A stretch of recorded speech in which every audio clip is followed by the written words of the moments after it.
আসসালামু আলাইকুম গাইস, সবাই কেমন আছেন? আশা করি ভালো আছেন। আপনার দোয়ায় আলহামদুলিল্লাহ আমিও খুব ভালো আছি।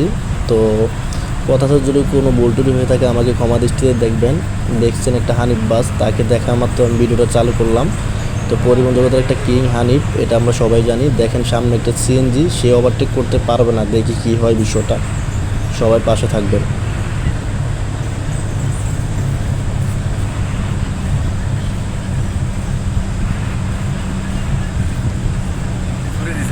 ওয়াও ওয়াও, সেই হানিফ মামা মানে আগুন, গাড়িটা ঢুকিয়ে দিয়েছে দেখছেন।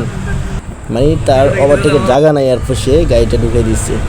আসলে বলতে হয়, হানিফের কিছু কিছু গাড়ির কথা বলতে হয়।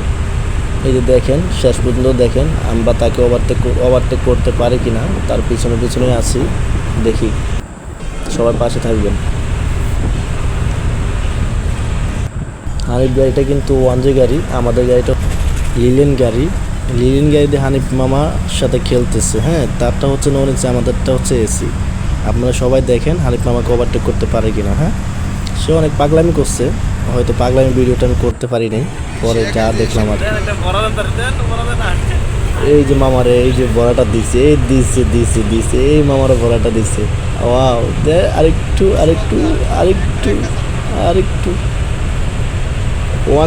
ওয়ানজের সাথে লিলেন দিয়ে খেলা হচ্ছে, দেখেন সবাই গাইস। এই যে ওভারটেক করে ফেললো হানিফ মামা, অনেকক্ষণ দৌড়াইছে আর পারলো না। তো সবাই দোয়া করবেন আমাদের জন্য, আপনাদের জন্য, আমাদের পক্ষ থেকে দোয়া রইলো। তো আসলে বলতে হয় পরিবহন জগতের একটা কিং হানিফ, তারা ড্রাইভারগুলো অনেক স্মার্ট, গাড়িও অনেক দৌড়ায়। সচেতনভাবে গাড়ি চালালে হয় আর কি।